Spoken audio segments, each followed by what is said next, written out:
The next time you button a shirt, stop for 1 second and look at what your fingers are doing. You are pushing a tiny disc through a tiny slit. That is all. And somehow that little move helped change the shape of clothing. Not just how clothing closed, how clothing fit, how it showed status, how uniforms worked, how men's and women's clothes quietly learned to button in opposite directions. Welcome to History of Everyday Items. If you like finding the strange stories hiding inside ordinary objects, like this video, subscribe to the channel and turn on notifications so you do not miss the next one. Because the button is not as innocent as it looks. It is one of the smallest machines in your wardrobe. And the strangest part is this: buttons are old. But useful buttons are a different story. Long before the modern shirt, people had small decorative objects that looked button-like. Archaeologists find button-like pieces made from shell, bone, stone, metal and other materials in very old contexts. Some were ornaments, some may have been seals, some may have been attached to clothing, but a button sitting on fabric is only half the idea. The real trick is the hole. Before the buttonhole became common, clothing could still be closed. People used belts, pins, brooches, clasps, hooks, ties, laces, drawstrings, fabric points. If you needed to hold cloth together, history had plenty of answers.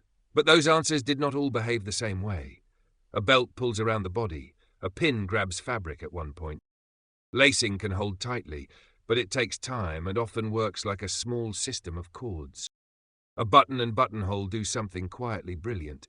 They let one side of a garment overlap the other, lock in place, and then unlock again with one hand. That sounds tiny, but fashion is built out of tiny mechanics. In medieval Europe, the buttonhole appears in the story around the 13th century. And after that, buttons stop being only decoration. They become a way to engineer clothing. This is the first big twist. The button did not really become powerful until fabric learned how to make a door for it. Once that happened, clothing could change shape. Earlier medieval dress was often loose, relatively simple, and tied, belted, or layered. Then, in the later medieval period, clothing became more tailored. It began to fit and display the human figure more deliberately. Buttons helped make that possible. Imagine a sleeve. If the sleeve is loose, you can slide your arm through it. No problem. But if the sleeve is cut close to the arm, the wrist becomes a trap. Your hand needs a way in. The sleeve needs to open, then close tightly again. Rows of small buttons solve that problem. This is why buttons appear in long lines from elbow to wrist, or from neckline to waist. They are not just little circles. They are a flexible seam, a row of tiny locks that can turn a flat piece of fabric into a fitted shape around a living body. That is why the button changed fashion. It let clothing become more exact. And once clothing could fit more exactly, it could say more about the person wearing it. A loose tunic says one thing, a fitted doublet says another. A coat covered in polished buttons says another. A military uniform with stamped metal buttons says another. Buttons became visible punctuation marks on the body. They told the eye where to look, down the chest, along the sleeve, across the waist, around the cuff. They also told the eye what the wearer could afford. Gold, silver, ivory, copper alloys, shell, glass, porcelain, cut steel, fabric-covered buttons, thread buttons, horn, bone, wood, and later plastics all entered the story. Some buttons were plain and practical. Others were tiny works of art. The rich could turn fasteners into jewelry. That is the second strange part. A button could close your coat, but it could also announce your rank. In some places, buttons became so visible that the laws tried to control who could wear certain kinds. That sounds absurd until you remember that clothing was a public language. If a sleeve had enough expensive buttons on it, the sleeve was talking. It said money. It said access. It said, "This person can afford detail where other people can only afford function." By the 18th century, buttons were everywhere in men's dress. Coats, waistcoats, breeches, shirts, and uniforms could all carry them. Archaeologists can use buttons from old sites to help date deposits and infer what kinds of garments people wore. That makes a lost button strangely intimate. A coin tells you money passed through a place. A button tells you a body did. Someone stood there. Someone worked there. Someone lost a coat button, a waistcoat button, or a uniform button, and the little object outlived the outfit. Buttons are useful that way because they survive when cloth often does not. Fabric rots, thread disappears. But metal, bone, shell and glass can stay behind, carrying a small clue about a vanished garment. And then there is the question everyone eventually notices. Why do many men's and women's shirts button on opposite sides? On many men's shirts, the buttons are on the wearer's right. On many women's shirts, they are on the wearer's left. Once you notice it, you cannot unnotice it. The explanations are famous, and none of them is completely settled. One theory says wealthy women were often dressed by servants, so the buttons were placed to make fastening easier for the person standing in front of them. Another theory points to side saddle riding. Another talks about men, weapons, and coats. There are even more theatrical stories. The honest answer is less satisfying, but more interesting. Historians do not have one clean proof.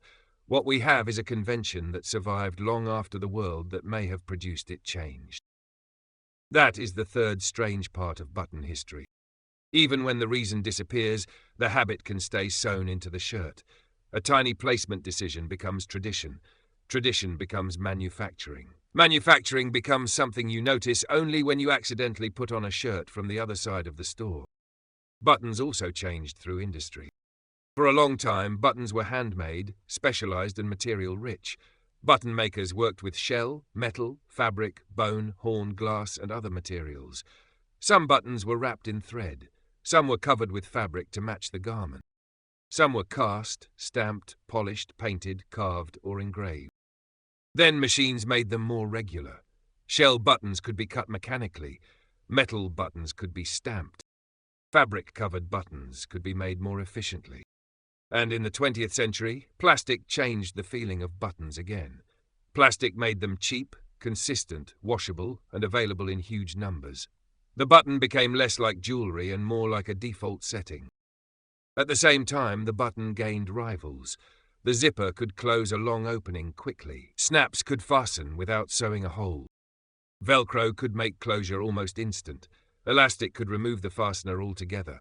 But the button did not vanish. It stayed because it does something other fasteners do not do in quite the same way. A button can be practical and decorative at once. It can be repaired by hand. It can be moved to tighten a waistband. It can be made from nearly anything. It can be hidden on a fly, displayed on a coat, lined up on a cuff, or placed uselessly on a sleeve, just because tradition thinks a sleeve should remember older tailoring. That is why the button is still everywhere. It is not always the fastest fastener. It is not always the strongest. It is not always the easiest. But it is one of the most human. You can feel the action. Your fingers find the disc. The fabric resists. The button slips through. The garment closes.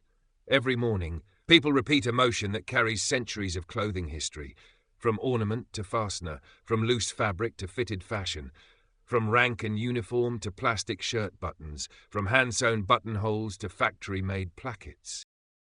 So did buttons change fashion? Yes, but not alone. The button needed the buttonhole. The buttonhole needed tailoring. Tailoring needed people who wanted clothing to say something about the body, and the body did the rest. The next time you button a shirt, remember what is really happening. You are not just closing cloth. You are using a tiny old machine that helped clothing learn the shape of people. If this changed how you look at your own shirt, like the video, subscribe to History of Everyday Items and turn on notifications for the next strange story hiding in plain sight.